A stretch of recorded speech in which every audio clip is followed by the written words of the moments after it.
Hello, this is Wayne Christian. Welcome to the Texas Legislative Update.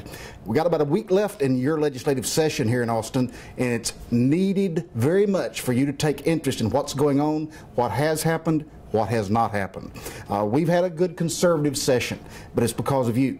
Because you, the voters, finally decided that you would participate and tell we, the politicians, what you wanted done. More has been accomplished. I applaud the governor. Governor Perry had some significant conservative legislative agenda items, and most of them, but not all, have been accomplished. So I applaud the governor.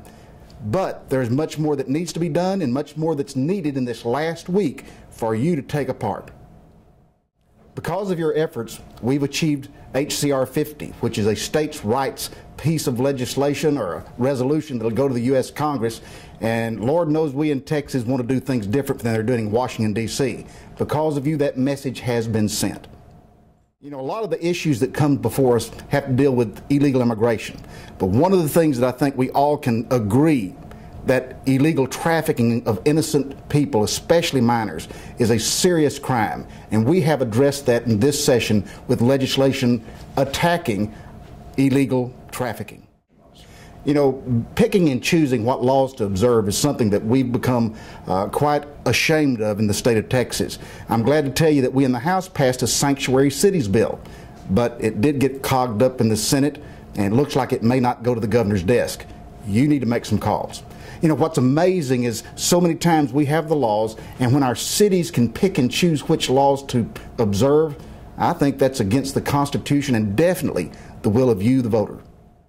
You know, there are two issues that I tell people continually that are single voter issues, or single issues for voters. Those two issues are, number one, gun rights, number two, abortion.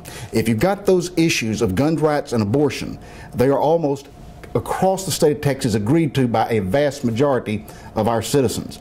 I'm proud to say that we did pass in this legislative session a sonogram bill that will allow a mother considering an abortion to see the age, condition, and actually see that child. I need your help today. The House, in its wisdom, for a change, stripped $61 million from Planned Parenthood. And we were proud of that most significant accomplishment for right to life in a long time in the state of Texas. But guess what? The Senate has put that dollar back to Planned Parenthood. We need you to call the conference committee. The phone numbers are on your screen. Ask them politely to please take back the dollars away from Planned Parenthood, the $61 million that were in the House Bill 1 budget.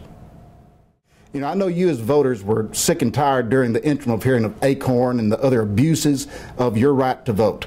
One of the most precious rights that our servicemen and women, and some have given their lives and many risked their lives to allow us to have that right to vote.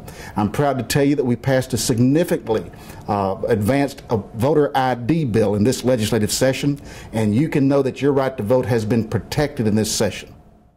We passed House Bill 1. House Bill 1 was able to fund most of the programs of the state of Texas. Though it was the first step, it did achieve not spending any of the rainy day fund, which many of our voters have asked us not to do, to keep the savings account available for next session when it looks like we're going to be in as bad or worse financial situations as we are today. But let me tell you, right now the Senate has decided they want to spend those dollars. So now's the time for an opinion to be voiced by you, the voter.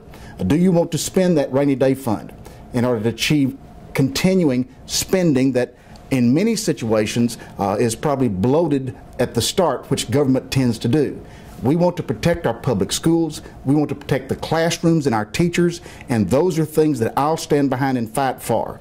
But when you're talking about other agencies across this state that are using dollars excessively, those need to be reined in. House Bill 1 from the House did much of that.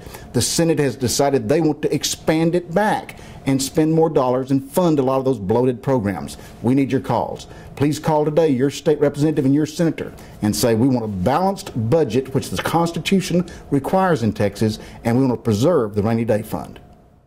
I want to thank you. Because of you, you've made a difference in this state. You know, there's a lot of things we look forward to as a nation that puts fear in our hearts.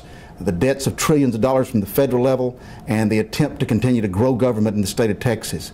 But I hope you've been heard. You've been heard in my office, and you've been heard in the Texas legislature. We passed a lot of those emergency items the governor gave us because of you, because you took the time to participate, call, and understand that we the people means that you control government, not the politicians. But the fight isn't over. We need to stay on the battlefield. It's not time to surrender once this one battle is won. We didn't win every victory. I guess you never really do. But we won a large fight. You did it. And I thank you for being involved in your government and your children, your grandchildren, and the future generations of Texas. Thank you. We need you to make calls this week because the budget is still not settled. We don't know at this time that I'm talking to you whether it's going to be required to go into special session. But whatever it takes, we need you to participate. Call your state representative, call your senators. Say you want a budget that's balanced, you want a budget that retains the rainy day fund for the safety of the future of Texas. But get on the phone. This is the last week. Let's fight. Let me give you one thing that really saddens me, and that's the map that was adopted and was allowed to pass into law in redistricting for our State Board of Education. If you've heard the interview with Charlie Garza, and if you hadn't, get on your internet and look back at Texas Legislative Update here and take a look at that interview with Charlie Garza. There was 2 of them. But his testimony, Charlie may not be back because of supermajority of Republicans allowed a map to go through and be passed that probably cut him out. I encourage you to help him. Victory is still very possible with Charlie. He needs your help.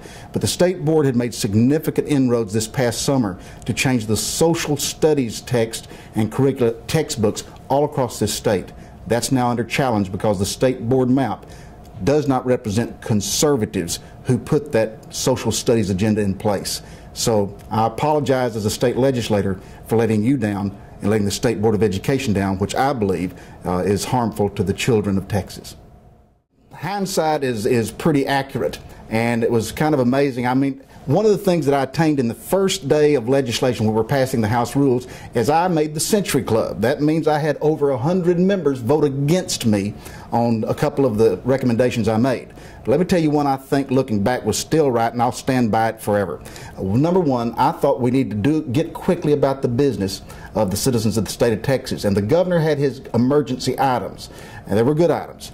I made a motion before the Texas floor, on the Texas floor, that we take up as a committee of the whole immediately the governor's emergency legislative items. That way we would get them done quickly, get them over with, and we would have plenty of time to take care of the budget and other agenda that you wanted as citizens of Texas us to accomplish. I was voted down, but hindsight says if we'd have taken care of those items at the start of the sessions, we might be in a lot better condition as far as time to take care of business in the latter days. Again, I want to thank you. You've made a great difference in this legislative session. I've been here about a decade and a half, and I'm proud to say the citizens of Texas have participated more and better, and we've had a better legislative session than almost any I've been a part of. But let me tell you, the work isn't over. It's not time to resign, retire, go back and prop our feet up and have happy days yet. There's still a lot of challenge. Governing never stops. We never say it's over. That's why we're a democracy. That's why the Constitution is there to guide us and say we the people, in order to preserve, protect, and defend this Constitution. We're the ones that need to stay active. So I commend you, but I challenge you. A lot is still at stake. You need to watch it, especially this last week, and make sure you call and your state representative, your senator hears from you. This is Wayne Christian. Thank you for being with us on the Texas Legislative Update. We look forward to talking to you in days ahead.